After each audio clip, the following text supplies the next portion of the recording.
Okay, welcome everybody. Welcome everybody out there in Utah RIA. Super excited for I think this is our first live streaming event with the RIA. I'm excited to have Jeff Brilio on, kind of the attorney extraordinaire. That's the extraordinaire that's gonna impart a whole bunch of awesome knowledge, especially on syndicating. Especially if you're looking to get into investing, maybe from an LP limited partnership standpoint, passively, or if you're looking to scale up your business and wanted to do some syndications or fund yourself, it's definitely the right place to be in to get yourself educated, learn more here at the Utah RIA. I'm going to turn it over to my beautiful wife, Harmony, real quick while she kind of explains a little bit more about the RIA. Thank you so much. I feel like I'm echoing here. Sorry. So we are going to be doing some revamping, some exciting revamping with Utah RIA this coming year. A lot of big changes, and I think it's going to be super beneficial and exciting for everyone involved. So definitely keep an eye on our website and our meetings. I can start off by saying we are going to start with our midday meeting, saying we are going to go to a site visit. We're going to get hands-on. We're not going to just do classroom style. We want this to be very valuable and tangible for people. So that's just one of the few changes that we're going to be doing. So look out at our calendar for dates and locations and times.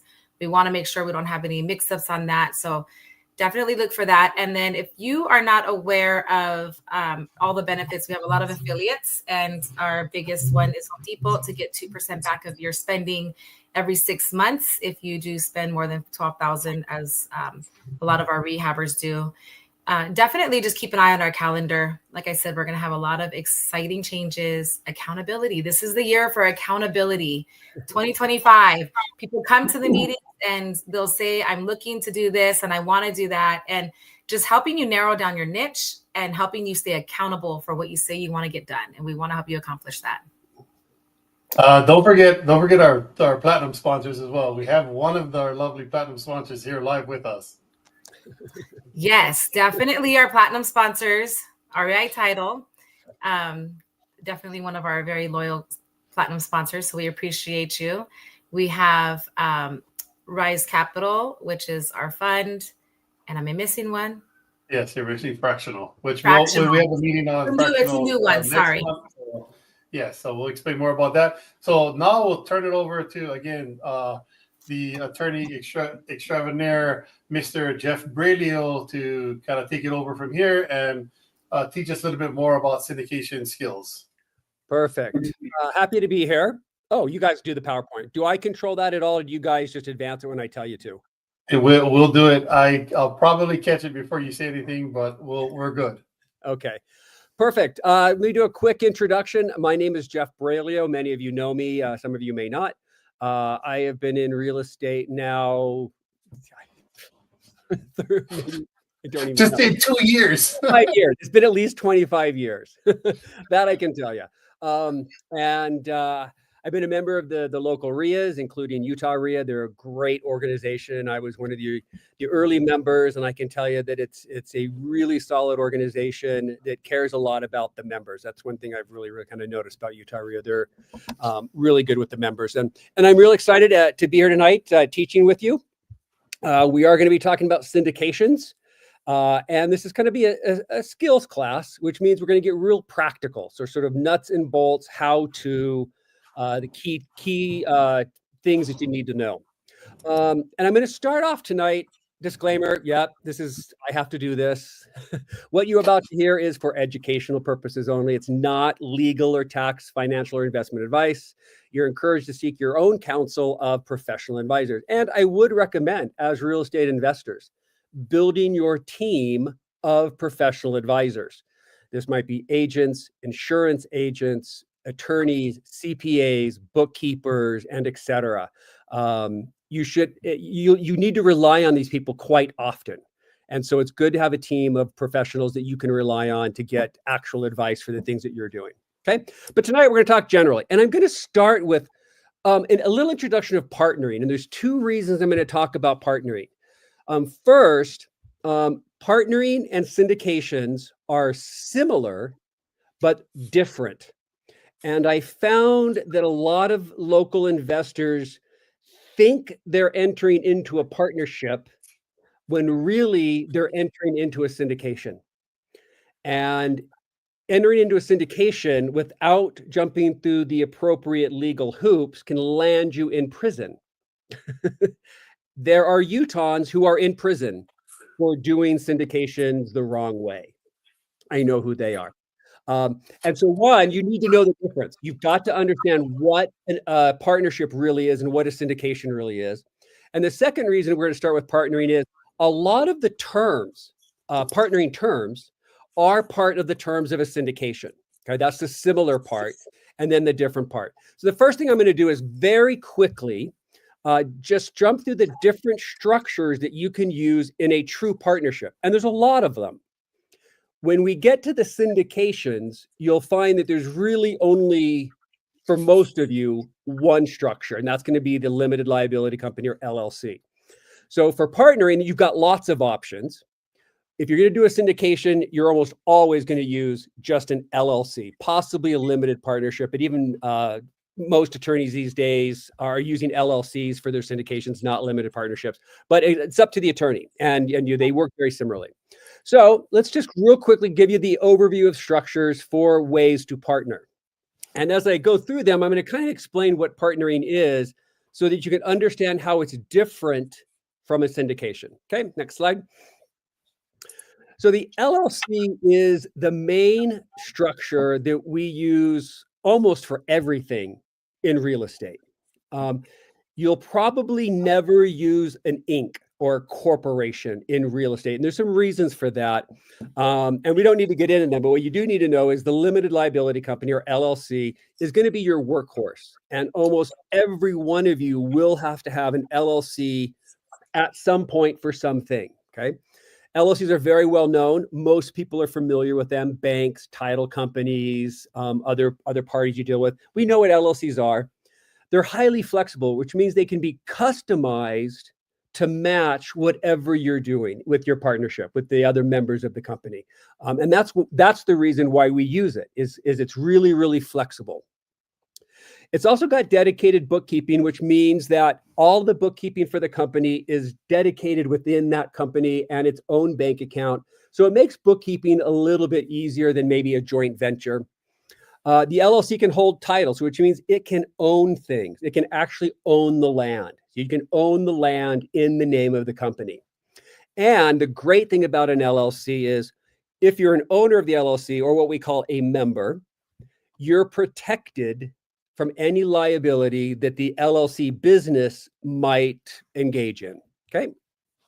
So that's the LLC. And we're going to see the syndication LLC is a more, I would say more complicated, a different, and yes, a little more complicated LLC. It's really all it is. It's just a beefed up, slightly more complicated company that you are probably familiar with if you own an LLC for your flipping or your rental properties. Okay. Next slide. Oh, I think we lost some people. Chris. Anyways, while they're getting the technology up and running, I will continue. And I'm going to describe a little bit about the partnership and syndications and how they're different. So in a true partnership is one in which everybody involved takes a meaningful role in the operations of the company. What does that mean? It means they're all doing work. Okay. So in a true partnership, all partners are doing work, physical work of some kind, to further the objective of the company. So they're all doing things that help the company move forward in its goals, right? In a syndication, the partners are silent. Typically, some of the investors are silent partners. And these are investors that bring in money to the deal and then nothing else. All right. And so a lot of investors will get together and they'll want to do a project. They'll go to mom and dad and they'll say, hey, mom, dad, I got this project. We need $50,000 and I know you're looking for a place to put your money, and this is good returns, you can put your money with us and we'll do this project, and you don't need to do a thing. We'll do all the work. We'll just take your money and use it to invest, and we'll buy this property and we'll fix it up and we'll flip it or we'll do whatever, and you'll get a return. Guess what you've just done? You've turned a partnership into a syndication, and now you're in violation of federal law. Yes, that is true, even though you asked the money from your mom. So the fact that your mom is a partner in the deal doesn't matter. So her status as your mom isn't the right question. The right question is, did she only put up money and take no active role in the partnership? Okay. And we're going to see that. I'm going to repeat that a lot tonight. So you're going to see that. I'm going to say that over and over again. Okay. All right. So back to structures. The first was the LLC. It's a great structure. You're probably going to have it. You may see LPs when you set up a syndication, just depending on what attorney you go to and what you discuss with that attorney. These are options. They're not as common as the LLC, but I still do see them. In a limited partnership, they've been around a lot longer. So some old school lawyers like to use the limited partnership structure, not the LLC. And you may see some older investors out there that still use this simply because it's what they're familiar with. It's still highly flexible, just like the LLC. It's got the dedicated bookkeeping. It can hold title like the LLC. So that's all the same. It's number 5 that's different. Okay. In a limited partnership, there has to be a general partner. And then there could be as many limited partners as you want, but there has to be at least one general partner. And that general partner does incur all and hold all the liability for the partnership. Right. So that's a big risk. When you set up a limited partnership, nobody wants to be that general partner because that's the person with all the liability. So what do clients do if they want to use a partnership and avoid the liability? They'll set up another company, and they'll use that company, whether it be an Inc., an LLC, or even another partnership, to become the general partner in their syndicated partnership, in their syndicated limited partnership. Okay, and that will prevent the general partner from incurring liability because it's not a human being anymore; it's another business. Okay, so you may see limited partnerships as well. Okay, next slide. The joint venture. This will always be nothing but a partnership. Okay, you'll never see a joint venture document in syndications because a joint venture is nothing more than 2 people or more, 2 or more, but typically it's just 2. A joint venture with 3 or more people or businesses gets really tricky. So typically a joint venture is between 2 people where each have their own set of skills, right? And maybe one is good at finding deals, marketing, securing financing, and another partner, another investor, they're really good at overseeing the rehab and controlling contractors and listing and selling the property. And the 2 of you want to get together and do a deal. That's great. You can sign a joint venture agreement. It's simple and it's quick. It's usually pretty cheap too. So it's a quick and easy way to form a relationship. It is something in writing. So you will have a document with written terms that both parties sign. And that's a great step in securing your rights and protecting yourselves. It's private because a joint venture is not registered with any state. So it's a private document. You can keep your partnership private. Remember, however, both partners need to take an active, engaged role in working for the business. Okay. So just putting up money does not make you a partner. Doing work makes you a partner. Okay. In a joint venture agreement, also, there's no dedicated bookkeeping. So each of the 2 people involved have to do their own bookkeeping and file their own taxes. So that's a little more of a complication than an LLC, but it still can be done. A joint venture cannot hold title. This is why you won't see it in syndications, and there's no liability protection here. Okay. So this is just a quick way to kind of get it together and do a deal. The real estate or land trust. Oh, I hear a question. Nope. Okay. Nope, you're good. Okay. Okay. The real estate trust. This is another structure you can use. Not a lot of investors use this. I did it a lot for my clients because I really like it. It's the same real estate trust that many clients use to hold title to real estate, and it can be used to partner as well. It's quick and easy. It's usually pretty inexpensive. It's also a private document. It's a little more difficult to use and doing the bookkeeping and entity structure because it's not registered with the state. So there's a little more complication there. It can hold title, so the trust can own the land, and there's really no liability protection, which is why if you are going to use a land trust, just like a joint venture agreement, you should do it through your other LLC or business entity, not as an individual, and you'll get your liability protection by using your LLC in the trust instead of coming in as a human being. Okay, next slide.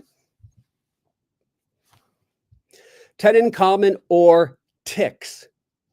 Now, I bring up TICs because very often you see TICs as syndications. And to me, they're a little dissimilar, so I don't like to think of them as the same thing. But a tenant in common is a situation in which you buy into a company, but instead of getting ownership in the LLC that owns the property, you're actually getting ownership in the land itself. So you're going to become a titled owner on the land. The tenant in common or TIC agreement will cover all the terms of your investment. TICs are typically very expensive and complicated to form, tens of thousands of dollars usually. Very general investors don't set these up very often. They're typically set up by larger businesses and entities doing much larger deals.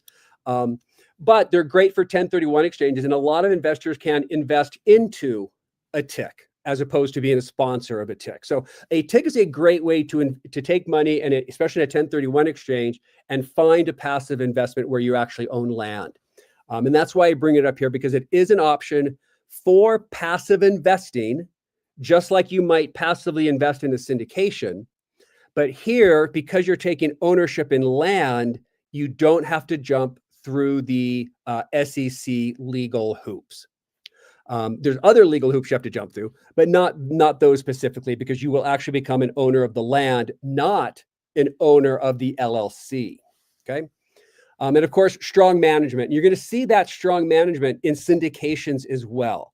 And if you're thinking about investing in a syndication or starting one, that management team is going to be the most important key in the syndication. And that's the one you really need to understand who those people are, what their experience level is, how many syndications they've done, what their property management skills are, etc. Because they're the ones that are going to make the deal happen or not happen. Okay. If you invest in a syndication, you're an investor sitting back for a return. Other people are running the show, as opposed to a partnership where you are also running the show. Okay. Okay. Next slide. Shared appreciation note and deed. Many investors don't even know about this. It's a note and deed, and you can use it to partner with other people. It's a special kind of note and deed. It's called a shared appreciation note. And what that means is the lender who loans you the money, instead of charging you an interest rate, like 12% on a hard money loan, the lender will say, instead of my interest rate, I will take 35% or whatever you negotiate. I'll take 35% of the net proceeds from the sale of the property. Okay. So in other words, instead of an interest rate return, I'm getting an investor return. I'm getting 35% of the deal. And because I'm a lender and I've secured my investment with a note and trust deed recorded on the property itself, then I don't need to worry about the SEC. I can contribute money like I would in a syndication, but I'm now coming in as a lender with a different return, a percentage return of the profit, as opposed to just an interest rate. So if you're looking to secure money in a small deal, maybe from one person, right? And you're thinking, well, I just want to take my Aunt Sue's money because she has got $250,000. I want to use her money. I don't need anybody else's. She doesn't want any management, any control, doesn't want to make any decisions, but she's happy to let me use her money, right? And I want to do a flip project. Well, if I just take her money and I do the flip and I give her a return, believe it or not, you've just violated SEC laws. But if she loans you the money instead of giving it to you, under some other guise, if she loans you the money as a lender, she can make 50%, 35% of the profit, whatever you negotiate, and not have to worry about the SEC.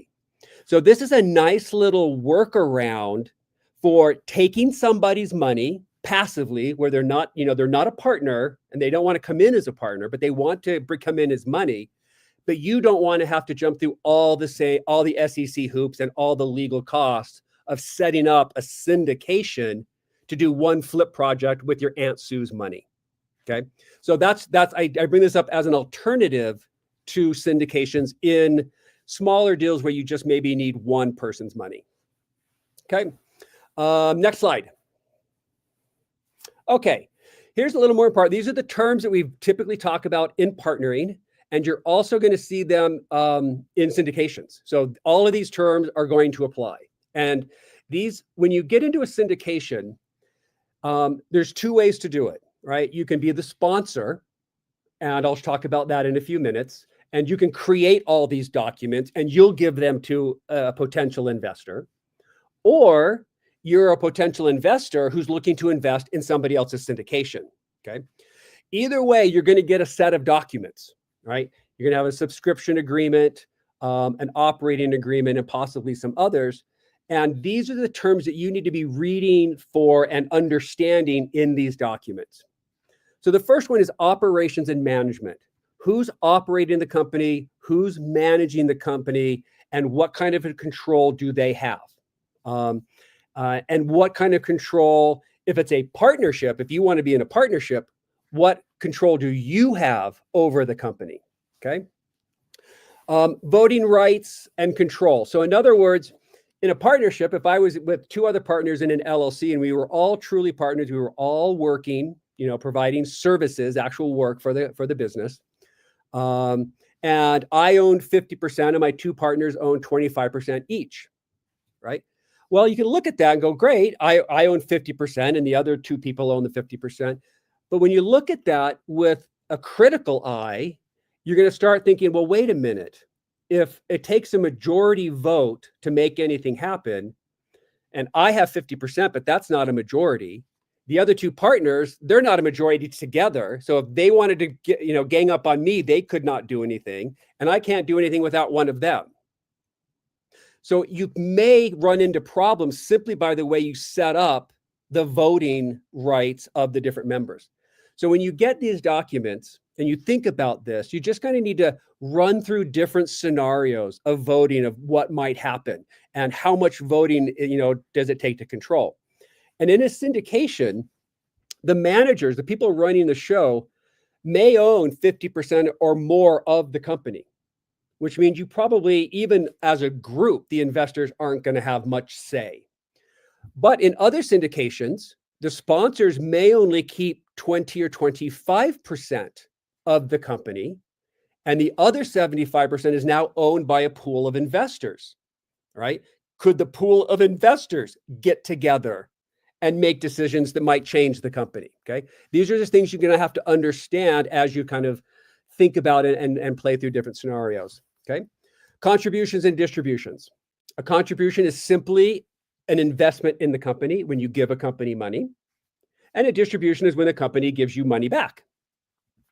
In a partnership, this has to be negotiated and defined among the partners, right? Because you're both probably bringing in contributions, you're both going to get distributions, and both of you are going to have voting rights and operations and management control.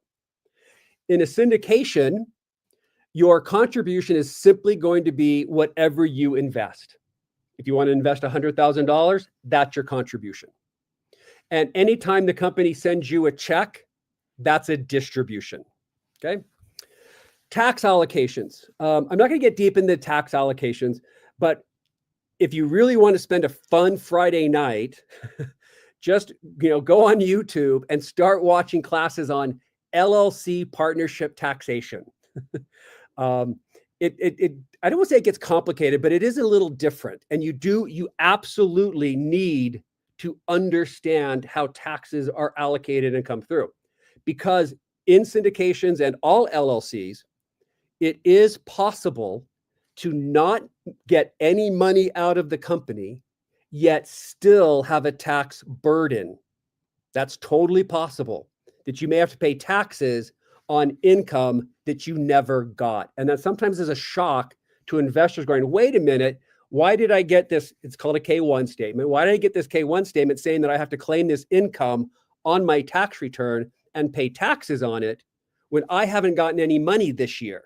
Okay. That is just a consequence of the way LLCs can be taxed.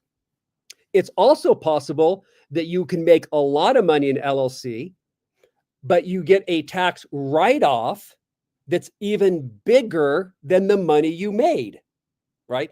And that's actually comes from usually from depreciation of real estate. And that's why we love real estate, right?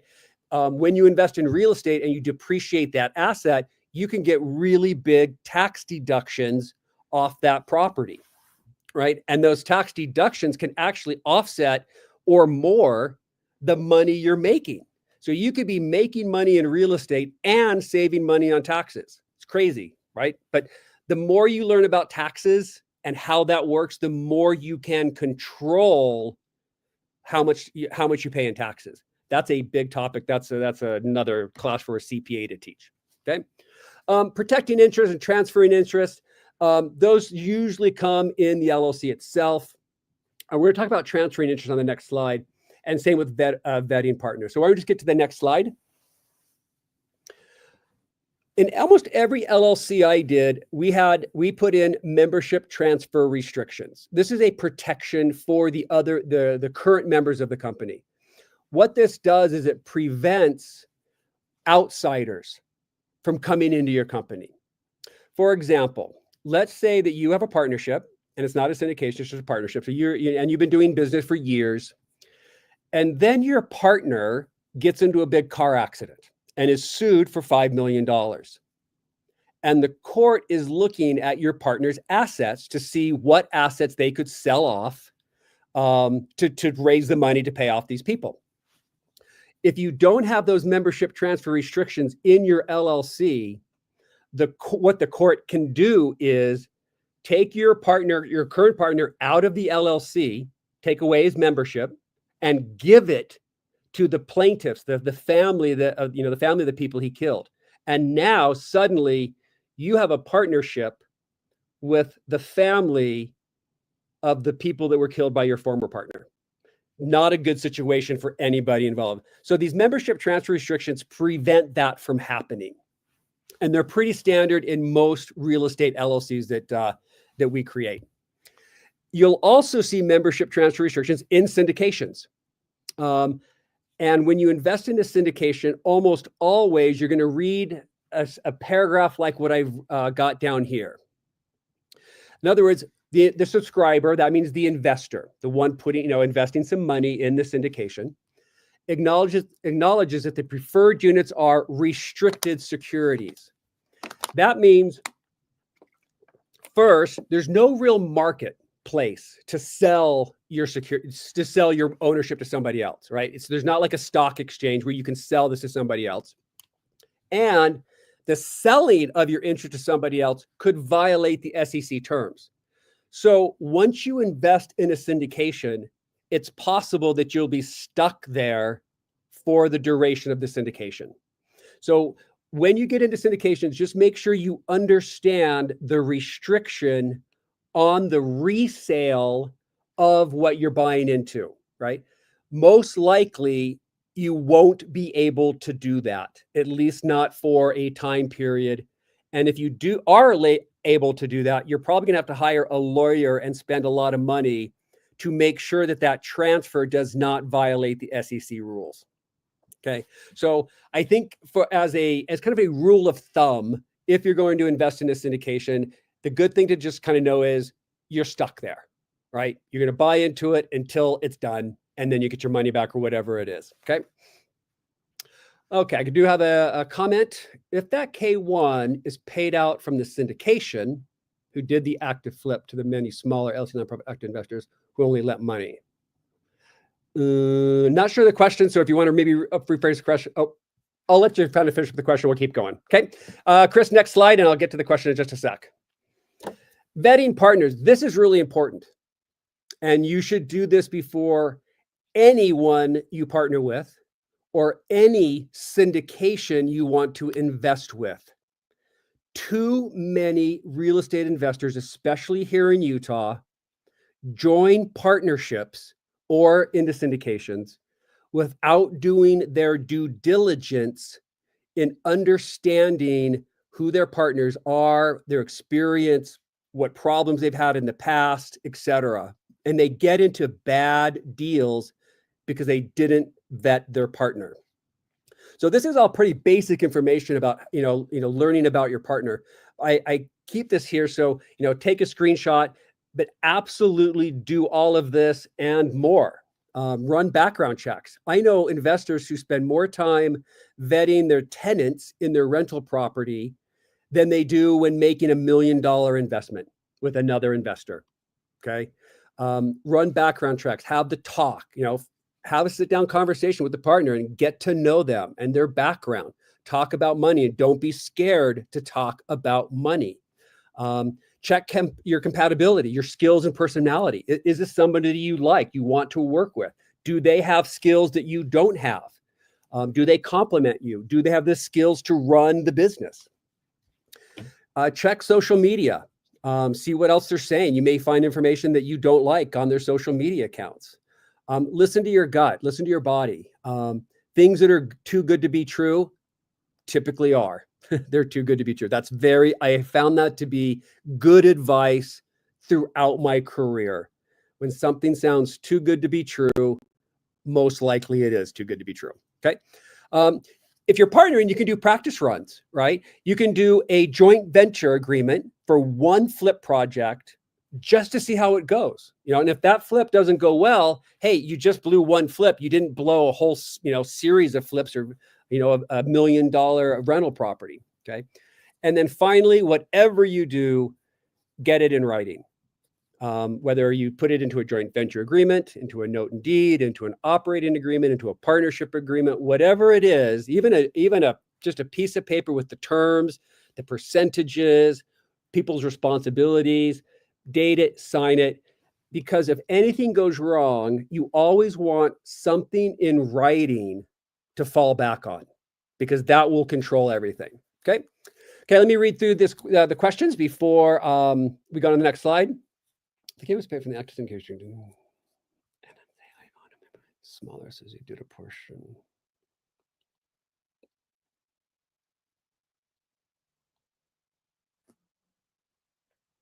Let's see who lent. The answer is the answer to your question is, to keep it brief, because it's a taxation question, is yes. If your LLC receives funds, whether it's from a syndication, whether it's from the sale of a flip, whether it's from rent on a rental property, when your LLC receives money, there's no requirement for you to take the money out. But it doesn't matter if you don't take it out or not. At the end of the year, every LLC cleans its books. So on December 31st, you add up all your income, you add up all your expenses, you subtract that off, and you get a bottom line.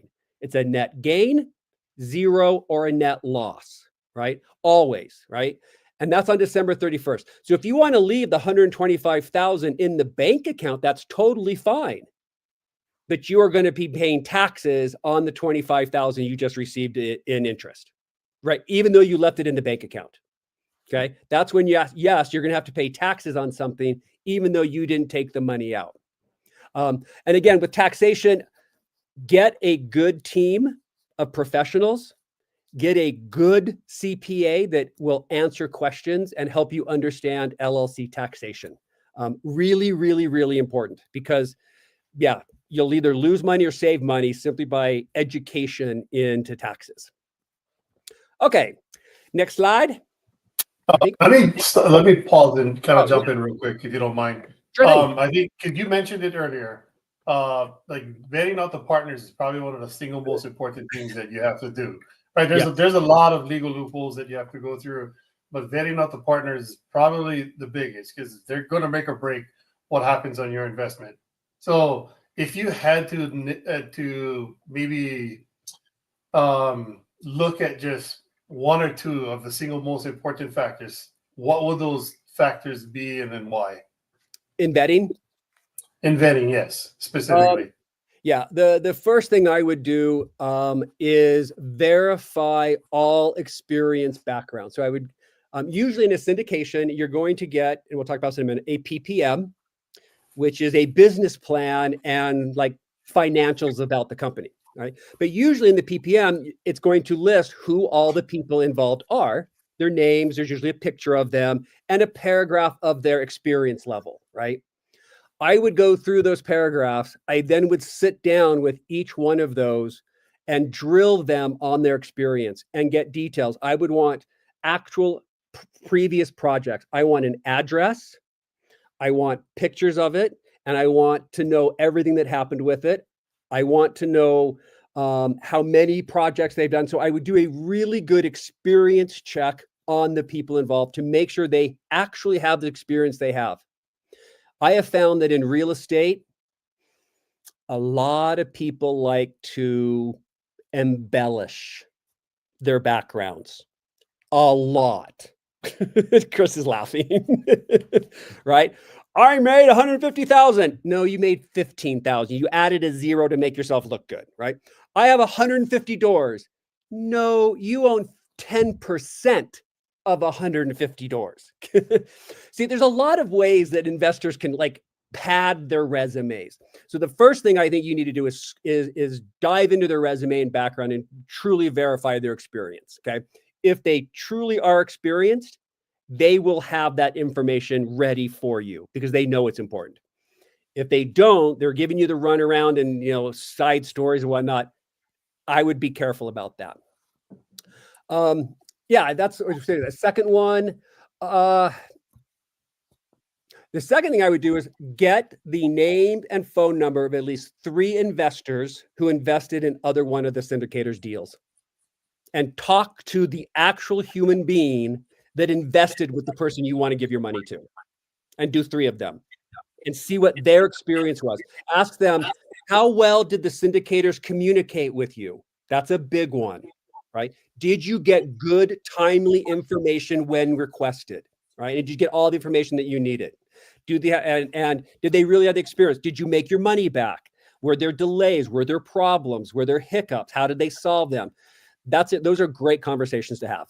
So those are my 2 biggies. Really drill the syndicators and get some previous client references. Really good points there. Thank you. Yep. Okay, so syndications is a specialized partnership. That's really what it is. Okay, so we're going to talk very briefly about the syndication operating agreement. It's different than the ones you currently have. Okay, we're going to talk about the SEC, Blue Sky laws, the big 4 questions, a little bit about accredited investors, and then the different exemptions that you might get a syndication in. Okay, so next slide. Okay, so the operating agreement. This will be the big document. It'll probably be 30 to 50 pages long, typically. It'll be certainly bigger than the LLC documents you may have if you have a single member LLC or you and your spouse LLC. The sponsor, just by way of definition, the sponsor is the person or persons that put the deal together. They get all the legal work done. They jump through the SEC hoops. They get all the documents, and they go out and they raise money to do the deal. And then once they get the money, they make the deal happen. So the sponsor is doing all the work. They are going to find the project. They're going to oversee the remodel of the project if it needs that. They're going to oversee the management of the building and maybe the future sale of the building. So the sponsors are the people who are doing all the work. And typically, they're going to get ownership simply by doing the work. So the group of sponsors, they're actually partners. They're true partners because they're all doing the work. But now you've got somebody else in this partnership. So you've got the partners, but now the partners are looking for an investor. And the investor is somebody who invests money for a return of money, right? So an investor here, in the way we're talking about the word investor, is somebody who wants to put up money with somebody else as a silent, we call them silent partners, but I don't like using the word partner because they're not true partners. They're investors in the LLC. And they want to sit back and enjoy their life, not worry about anything, not make any decisions, and then get a big check later, right? That's what an investor is. And because of that, because the investor is not taking any management role, any work role in the company, we now have a syndication. That's the difference between a syndication and a partnership, is this investor is somebody who is now a silent partner. So if you ever, and I guess that's a good word, a silent partner turns a partnership into a syndication. It's really that simple. If you have no silent partners, everybody's working, you got a partnership. The second you take one person's money who doesn't want any work, you're now in a syndication, regardless of who that is, regardless of whether they're friends or family. That's a misconception out there, okay? So in this LLC, we've got the partners who are all doing the work, and then we got this other group of people who aren't doing the work, who just want a return. So this LLC is going to have 2 or more classes of membership. That's where it gets a little more complicated. That's why these documents get more expensive to create with lawyers, because now we have to define one set of people, the sponsors, and what their rules and rights and obligations and all that are. Then we have another class of people called the investors or silent partners. And we have to have another set of rules that govern them. And that's the complication in the syndication operating agreement. It's not something you can do. It is something you're going to pay typically $10,000 to $20,000 to have a syndication set of documents put together and SEC work done. Okay, going to be 10 to 20 grand. It does get expensive. Okay, next slide. Something there as well. No, I don't talk about it yet, but normally with the investors or limited partners or whatever you want to call them, the one thing that normally is in the documents that you'll see is that the liability stops with whatever your investment amount is. It's normally not going to go past that. The liability would then go on to the sponsor or the general partner. They'll be the one. So if there's some kind of lawsuit that happens, typically they'll be the one having that liability, and it won't trickle down to the limited partner. So I just kind of wanted to throw that in there as well. Yeah, and that's very true. Yeah. Now here's a side note to that. If that silent investor who doesn't have any liability, right, doesn't have to worry about that, just their cash invested, if that silent investor starts taking an active role in the management and starts making decisions, they've now reclassified themselves as a partner. Yep. They might have liability. Yep. Okay. All right. So we got the operating agreement. We've got these 2 classes. Every syndication, they call this something different. You might see the words common members for the sponsors and preferred members for the investors. You might see member level A, member level B. You might see sponsor membership, investor membership, right? The words don't matter. You can name them anything you want. It's just though you've got at least 2 separate groups of people. And you can even take your investors and split them into multiple groups. So it's very common for a syndicator to have 2 groups of investors even. So they'll have the sponsor group, then they're going to have a small group of preferred A, let's call them, investors. These are the people who put up the first dollar bills.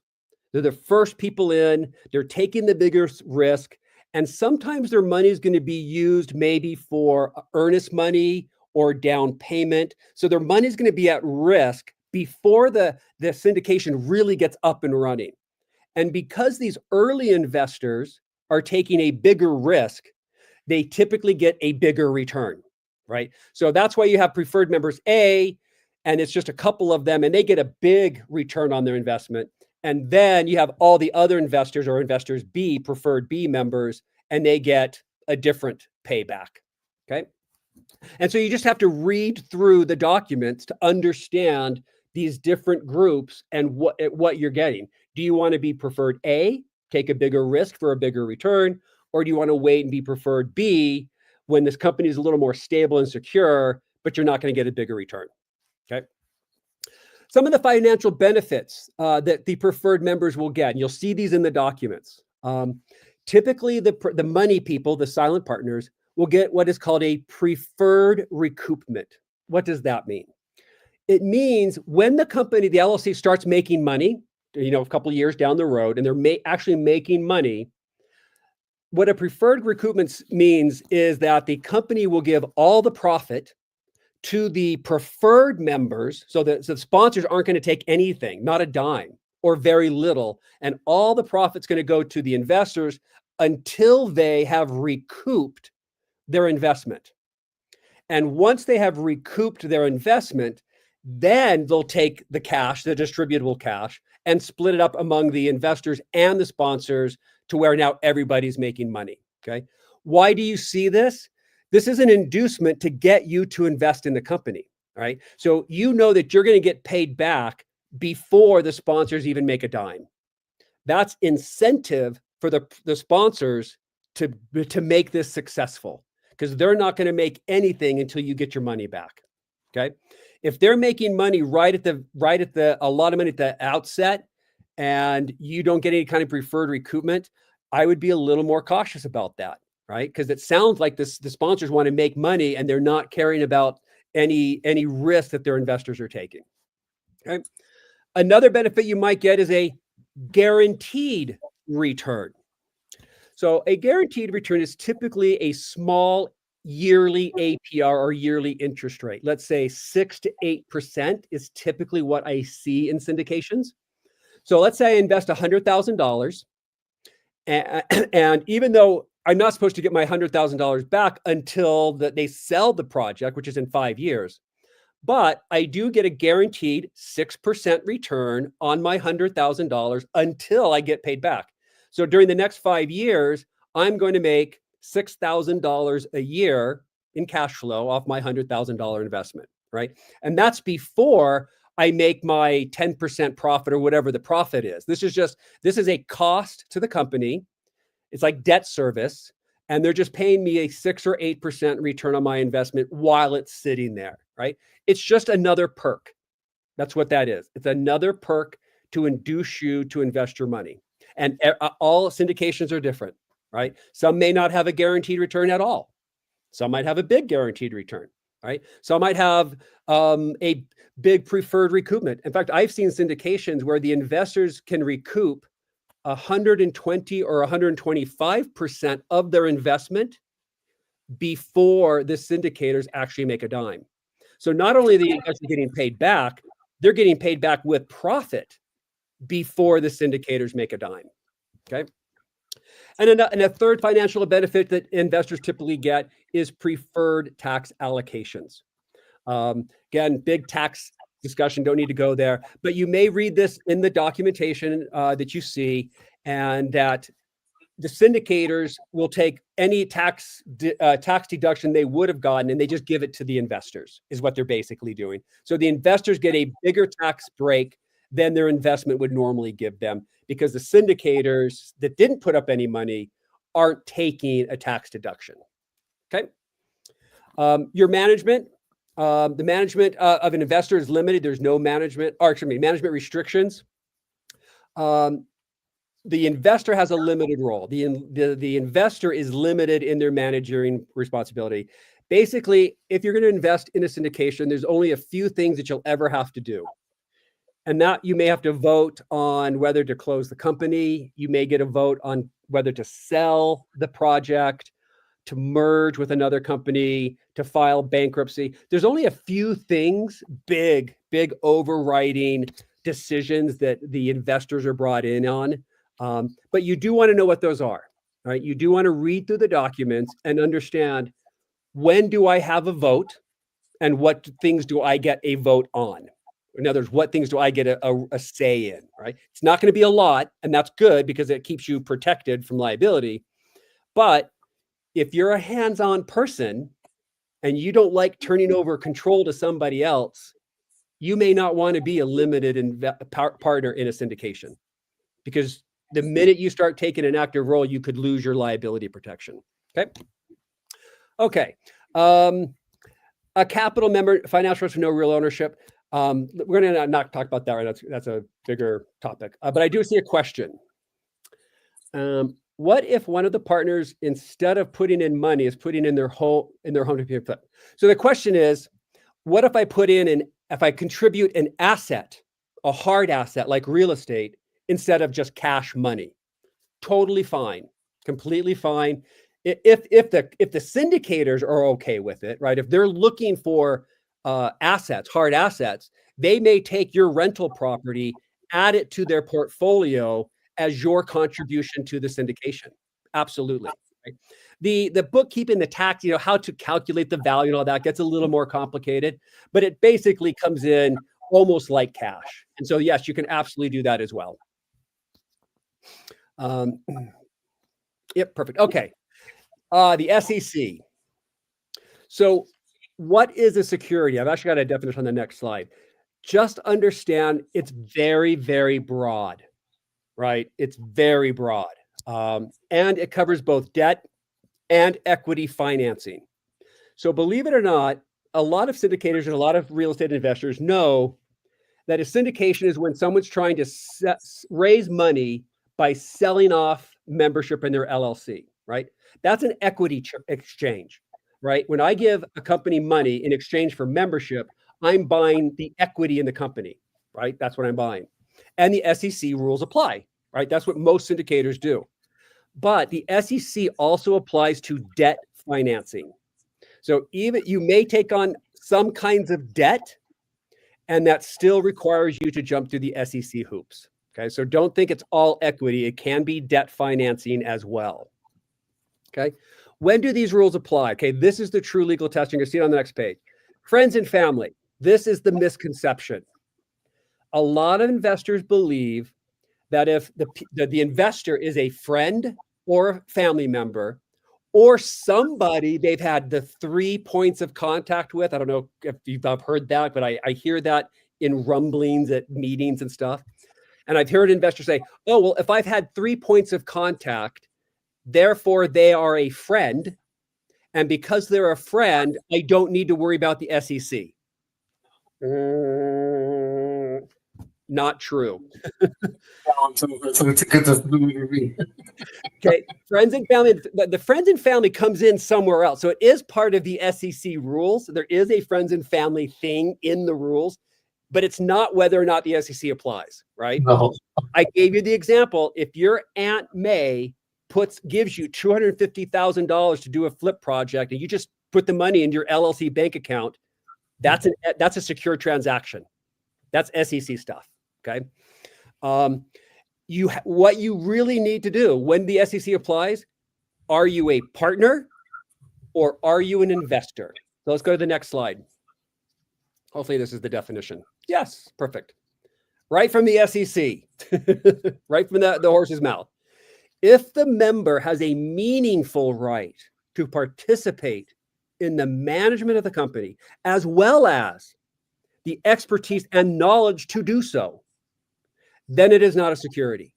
So if you make your Aunt May in charge of overseeing contractors in the rehab, and she has no experience to do that, that doesn't count, right? You can't stick like your child in who doesn't have the experience and then try and call your child a partner in the deal when your partner doesn't have the skills to be a partner. Okay.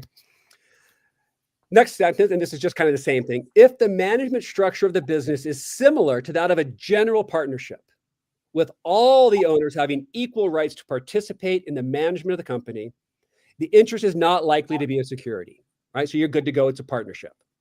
On the other hand, if the management structure is similar to that of a limited partnership, with most of the authority to make decisions about the company's business and affairs reserved to a small number of those owners, the interests of the other owners will likely be a security. Okay. So that's when the SEC gets involved, is when you're an investor and not a partner. And you're an investor whenever you put up money to a company, you give money to an LLC, and you're not taking an active role in the management with your own expertise and knowledge. And so that covers a lot, guys. That covers a lot. It covers every passive financial investor you've ever had to deal with. And a lot of people think, oh, they're friends and family, you know?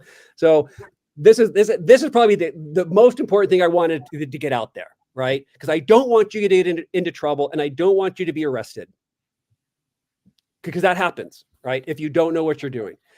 And so anytime you're thinking about bringing in money, taking money from somebody, I would always, 100% of the time, call up an SEC lawyer, pay a couple $100 for 30 minutes of his or her time, and go over what you're doing, how much you're going to raise, who are you going to raise it from, and what everybody's roles are going to be, and ask the lawyer, how do I do this?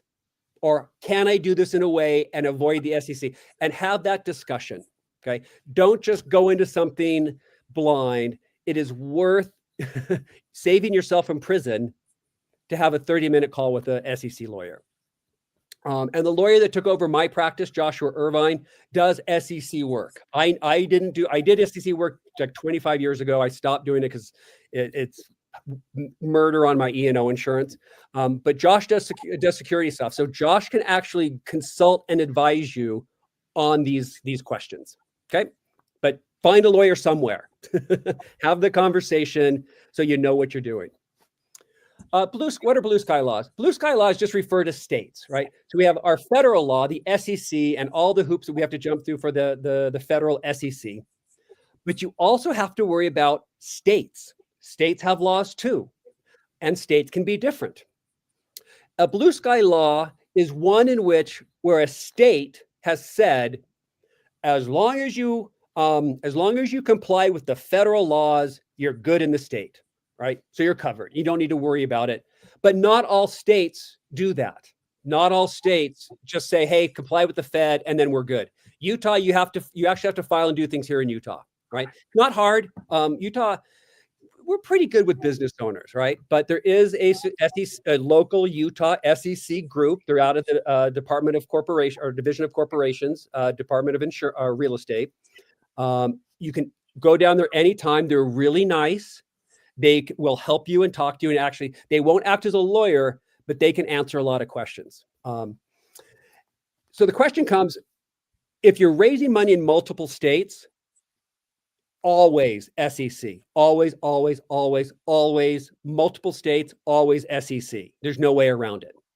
But what if you're only raising money in a single state, just in Utah? You're a local Utah investor. You want to do a syndication. The project is going to be in Utah. All your peeps are in Utah, and you really expect to raise all your money from Utahns, right? Do you need to deal with the SEC when everything's in one state? Probably, but there are some exemptions in Utah. We're not going to get into them because that's something you would do with your SEC lawyer. But I would definitely have a good conversation with an SEC attorney and to see if there are some local exemptions when you're working exclusively within the state of Utah, and you can avoid the full big SEC work. And you might be able to do it just depending on how you're raising the money. Okay. Okay. Okay, next slide. Real quick. Oh, yeah. You got a question? Yeah, it's more, I recall, and I don't know how familiar you are with it, but I recall hearing about some kind of exemptions for promissory notes if it's under a specific amount of time frame. Are you familiar with that or aware of that? You say Specific to Utah. Promissory note that's not secured with the trust deed on the land. Got it. Yes, because if you loan somebody money, a human or a business, and you secure your loan with a trust deed on the property, that makes you a lender. SEC does not apply. You're a lender. Now, real estate lending laws apply, and a lot of our lenders in here Yeah. understand that part of it, right? But as long as you've got that trust deed, you're a lender and you're not an SEC. But what if you loan the business money and you don't secure it? That's debt financing, like I said before. And debt financing is part of the SEC. That is covered. And so you would have to check the exemptions. Off the top of my head, I'm not familiar with an exemption for a promissory note of short duration, but it sounds like it could.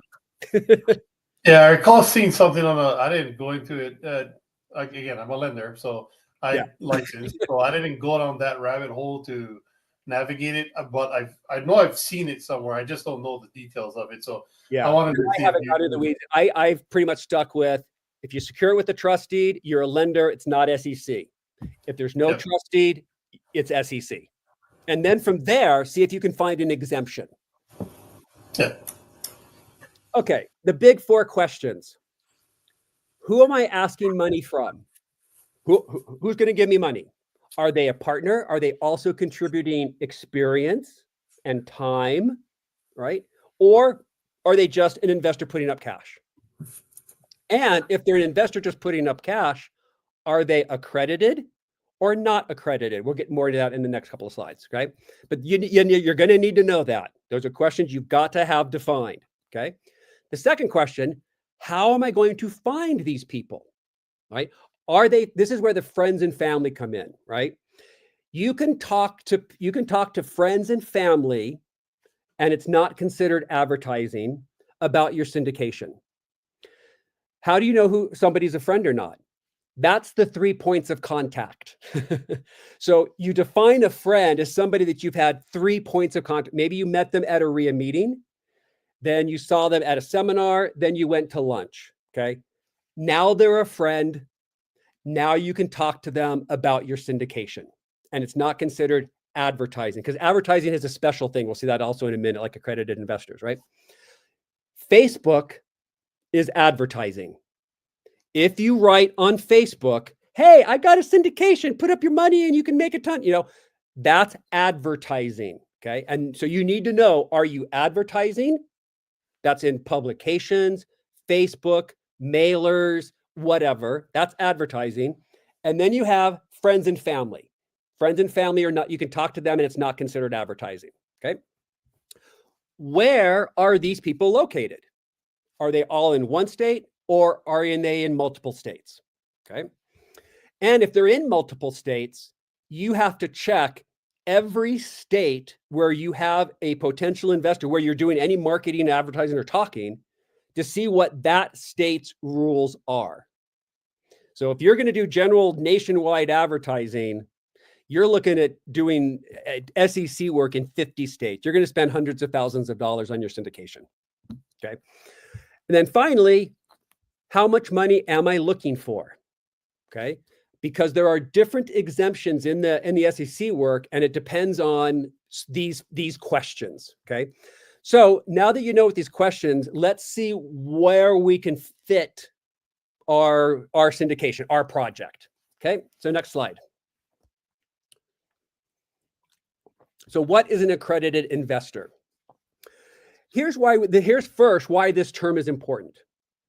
The SEC was created by the federal government after the stock market crash of the 1930s.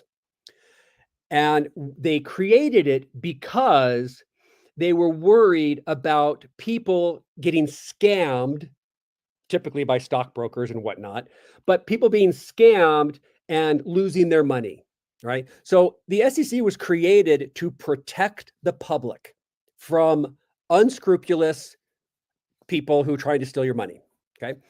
And so what the SEC did, they made it hard, right? They made it hard to raise money because they're trying to protect the people you're raising money from. But then they said, well, wait a minute.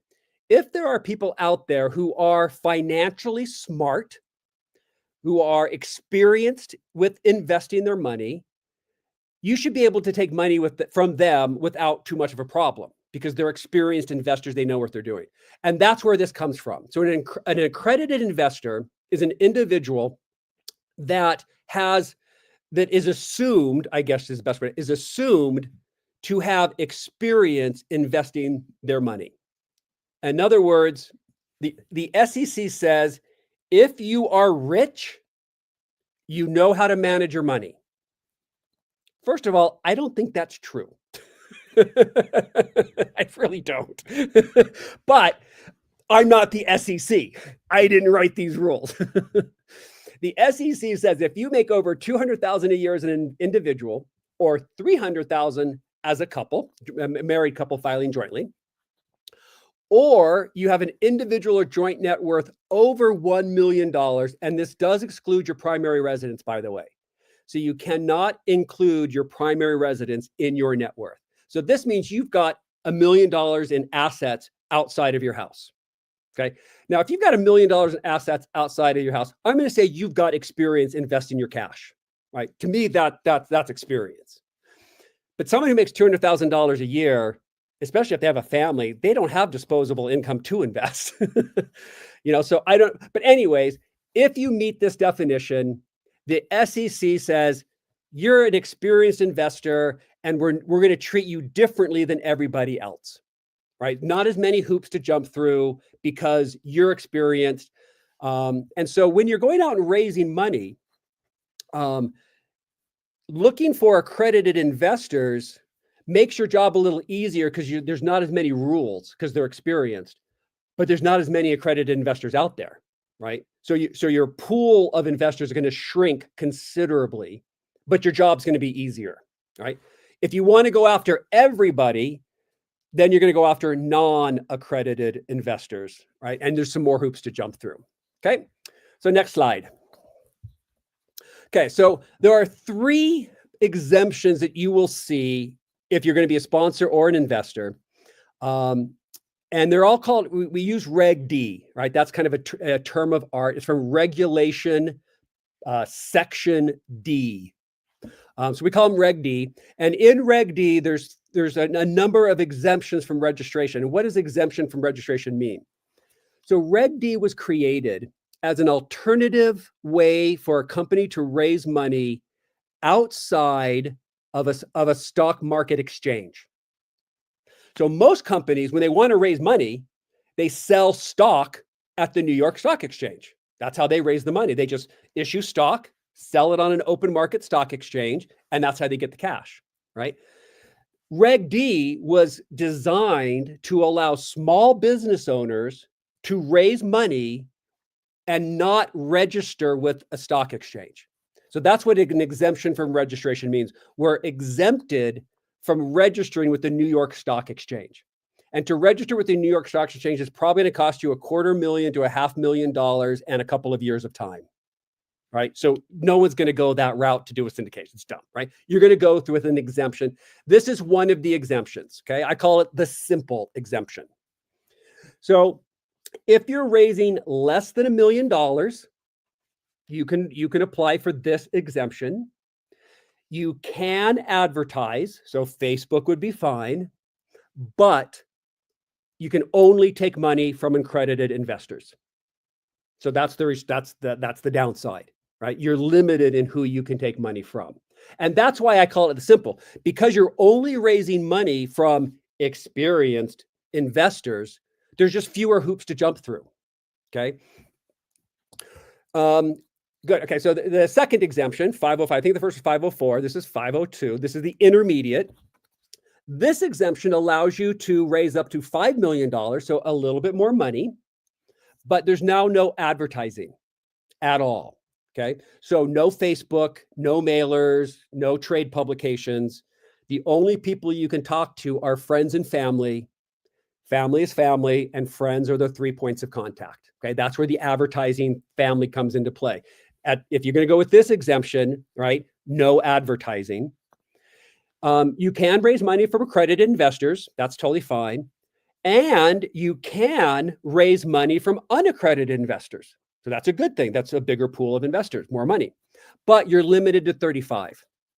So you can't go out and get 100 unaccredited investors and just take their money, right? So the SEC is kind of saying, fine, you can raise money from people who are not experienced, but we're going to keep you under control. And we're going to make sure that you can only have 35 of them, and you're not going after everybody for $10. I mean, you go after 1 million people and take $2 from each of them, and now you've got $2 million. So, but can't do that with this exemption. And because now you're taking unaccredited investors, you're going to have to provide financial statements. So part of the documentation and the cost of doing this one is going to a CPA who can audit your financial statements and books and provide really good approved financial statements. So this just adds an additional disclosure that you have to provide your investors. Okay. So more money, no advertising, more investors, but now more work, the financial statements. Okay. Next slide. And the 506 exemption. Okay. So here you can raise pretty much any amount you want. You can do advertising. There's some sub categories here. 506B, no advertising, unlimited accredited and less than 35 unaccredited, or 506C where yes, advertising, but now you're into accredited investors only, right?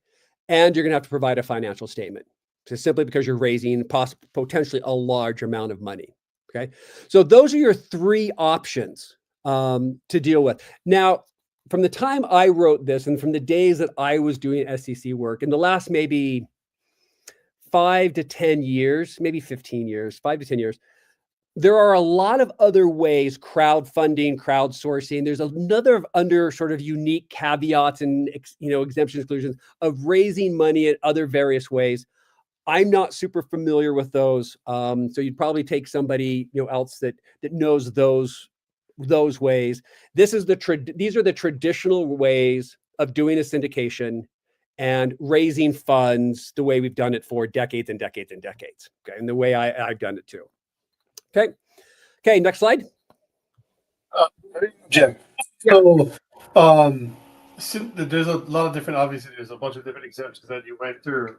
Maybe in some of your experience before when you were setting these up, what was the most common mistakes people would make when they're trying to choose what exemption to file under? Not understanding who they're going to raise money from.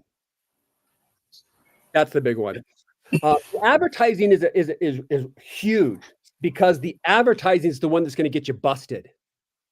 Yep. Advertising is public, so you're publicly saying you've got a syndication and that you're doing it correctly. But if you haven't done it correctly, you've just told the world that you screwed up. So be very careful on that advertising. But it's usually they overestimate the number of accredited investors that are in their pool of contacts, and they think they're going to be able to raise it just from their accredited peeps, and then they can't. And suddenly they're like, crap, we're out of accredited investors and we haven't raised all the money. And we filed under an exemption that doesn't allow us to use unaccredited because we didn't think we were going to have to. I think that's usually the biggest is they run into troubles in raising money because they couldn't do it the way they thought they were going to be able to get it done. What I do see a lot is I see conversion. So I see a 506. Well, you have to start with the B, but I do see 506B to 506C conversions. Or a decent amount. I don't know are you familiar at all with those conversions? No, I never had to do a conversion. My guess is, yeah, they're totally doable.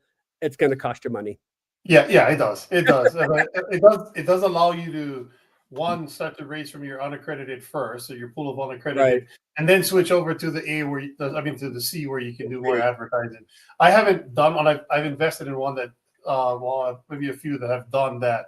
But I see him quite often. It just opens up that pool for you if you're stuck on that, not knowing which route to go. But that does make sense. One more question, if you don't mind. The 3C1 versus 3C5 exemption, because they pretty much work in tandem with especially your 506B and 506C, which I see more of. Maybe can you talk through the differences between those exemptions? Why would you choose one? 506C? No, the 3C1 versus 3C5. I don't know the 3C1 or the 3C5. Oh, okay. Never mind then. Well, Yeah. we'll skip that. We'll skip Yeah, that. I never did any work with those exemptions. Well, they kind of work in tandem. Shoots my mind, I went blank. But I know they work in tandem because our particular fund is a 3C 506C with a 3C5 exemption. One has to do with ownership of the assets versus non-ownership of the assets. Oh, So, but yeah, I was just wanted to kind of maybe get some clarification on the two. And normally in today's, especially if you're starting a fund, if you're going to file under one of those exemptions, you're going to also file under the 3C5 or 3C1 exemption. So I would just say pretty typical if you're doing not necessarily a one-off syndication, but if you're doing maybe a fund, a larger, maybe more institutional type of raise. Yeah. I never did any institutional fundraising for general funds. Mine were always project specific. Got it. That makes sense. And if you can see the attendees, if Josh Irvine is online, he was going to try and make this webinar. I don't know if he did or not. If he's online, he might be able to answer that question. So I'll go on while you're looking. Okay. So kind of to finish up, the documents that you're going to see in a syndication. The first is the PPM. That's typically how it's referred to. The full word is the Private Placement Memorandum. Essentially, it's two documents in one, as I always created them. It's a business plan.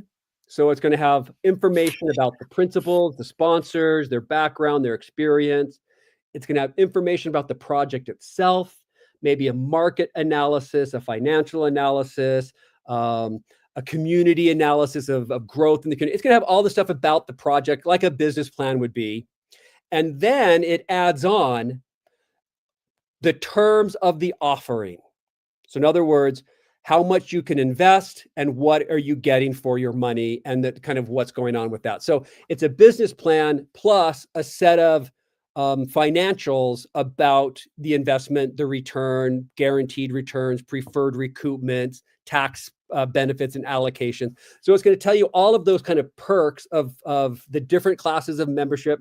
It might describe preferred membership A, preferred membership B, how much you need to invest, what the return is, etc. Okay, so very, very important document. An accreditation statement.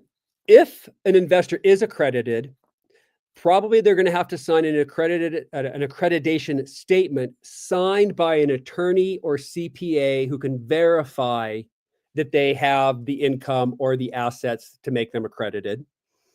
A financial statement. This is something the sponsor would put together with an audit of their books, and they'll create a financial statement as to the current financial condition of the company that you're investing in. It is required in some exemptions. It's not required in others, but it's always a good idea to have because you may have investors ask for it before they invest. Right? They may get used to it. They may have gotten it in other deals, and even though you don't need to provide it in your deal, it's just something they may ask for. Okay. A subscription agreement. A subscription agreement is a preliminary contract that says, basically, I promise to give you the company $100,000 in the future when you ask for it. Because what syndicators do is they'll go out and they'll lock down 100,000 here, $250,000 there, whatever, but they don't actually take the money until they know they can raise all the money. So the subscription agreement says, I promise to give this money to you as long as you have commitments to make the deal work. So as long as you get $1 million in subscription agreements, then I'm activated and I have to give you my money, right? But it's a promise to do it under the certain conditions. And so you may have to sign that. Form D, that's the SEC form that you'll file with the federal, the SEC and states. It's the information about the company, the offering, and your investors.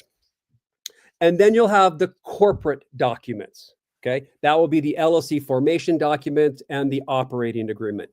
And so when you go to an SEC attorney and you say, hey, I'm going to do a syndication, the attorney is going to help you with all of these documents.